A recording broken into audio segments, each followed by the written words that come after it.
नमस्कार दर्शकों, बिहार पुलिस भर्ती में एनसीएल और ईडब्ल्यूएस इसको लेके जो विवाद चालू हुआ, गर्दनीबाग जो धरना स्थल है वहां का सारा फुटेज, सारा खबर मैं आपको लगातार अपडेट करते रहा।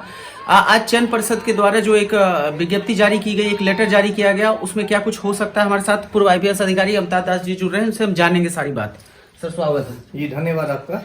क्या हो सकता है इस पूरे मामले को लेके आप? देखिए, आज जो केंद्रीय चयन परिषद का पत्र जारी हुआ है उसको मैं अभ्यर्थियों की एक बड़ी जीत के रूप में देख रहा हूँ जी, क्योंकि उसमें कहा गया है कि अभी 9 दिसंबर से जो शारीरिक परीक्षा प्रारंभ होने जा रही है उसमें एनसीएल और ईडब्ल्यूएस के आधार पर किसी भी अभ्यर्थी को अयोग्य नहीं ठहराया जाएगा।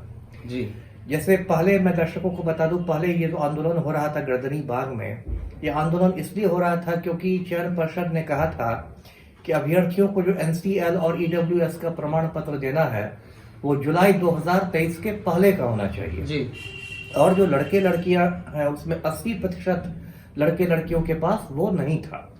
तो इसलिए उनमें इतना आक्रोश था और हजारों लड़के लड़कियां जमा हो गए थे पटना में गर्दनीबाग में। परसों खुले आसमान के नीचे ठंड में भूखे प्यासे उन लोग का आंदोलन चल रहा था। फिर उसके बाद हुआ कि प्रशासन की गाड़ी आई और उसमें 4-5 लोगों को, जिसमें 1-2 कोचिंग संस्थानों के संचालक भी थे, उनको मुख्यमंत्री सचिवालय ले जाया गया और उन लोगों ने ज्ञापन दिया संयुक्त सचिव को और ज्ञापन में ये बात कही। और देखिए, दर्शकों को पता होगा कि इस बार 21,391 सिपाहियों की रिक्तियां हैं, जो कि बहुत बड़ी एक रिक्ति मानी जाएगी। और इसकी लिखित परीक्षा पिछले साल 1 अक्टूबर को हुई थी, लेकिन पेपर लीक हो जाने की वजह से 3 अक्टूबर को रद्द हो गई थी परीक्षा।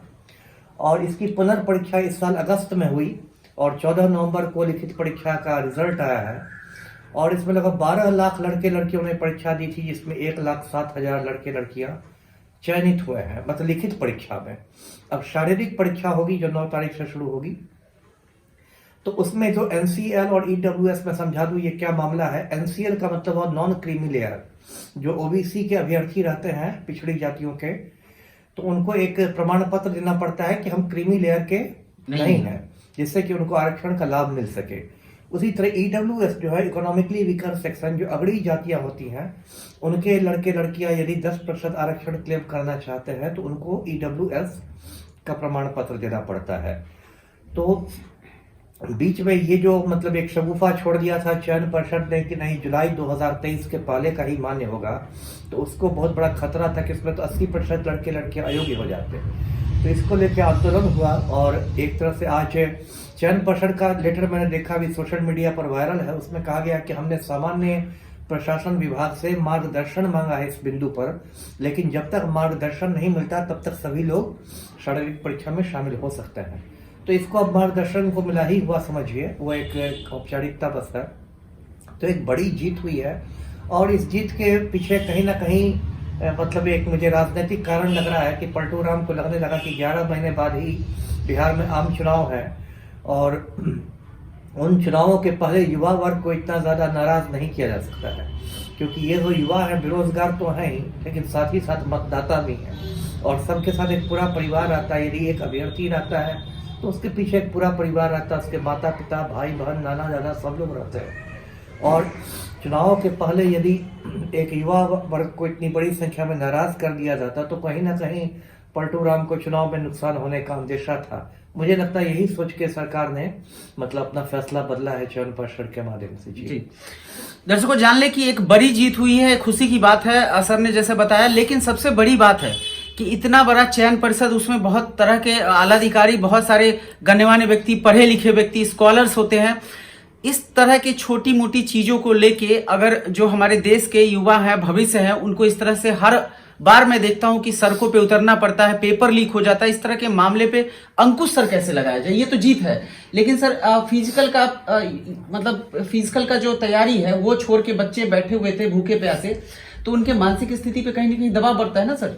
बहुत दबाव पड़ता है। देखिए क्या है कि सरकार पहले ही मतलब एक तुगलकी फरमान में इनको मानता हूँ जी, कि आपने एक तुगलकी फरमान जारी कर दिया बिना आगे पीछे सोचे हुए, और जब आंदोलन होता है तब आपको होश आता है और तब आप बदलते हैं। इससे सरकार का भी इकबाल खत्म होता है। तो फिलहाल के लिए सर बताइए कि जो बिहार पुलिस की भर्ती थी इसमें कैंडिडेट्स जो थे अब उनको उनमें खुशी की लहर दौड़नी चाहिए, दौड़नी चाहिए, बिल्कुल बिल्कुल तनाव मुक्त होके वो अब शारीरिक परीक्षा की तैयारी करें। मैं सबको शुभकामनाएं देता हूं, क्योंकि ये भी टफ है, क्योंकि अभी इसमें 1,07,000 लड़के लड़कियां चयनित हुए हैं और फाइनल के तौर पर तो 21,391 ही चयनित होंगे जी। तो ये भी टफ है, इसमें भी बहुत लोग छटेंगे। मैं सबको शुभकामनाएं देता हूं कि वो लोग तनाव मुक्त होके वो लोग इसके लिए अपना बेस्ट दे, पूरी मतलब 100% उसमें वो लोग अपनी मेहनत करें, योगदान दें जी।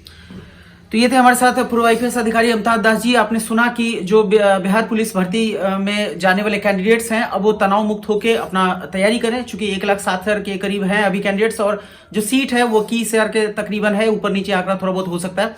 तो अब अपनी तैयारी में लग जाएं, और आपको शुभकामना भी दिया गया सर की तरफ से और हमारे चैनल की तरफ से आपको ढेरों शुभकामना। बने रहे हमारे साथ।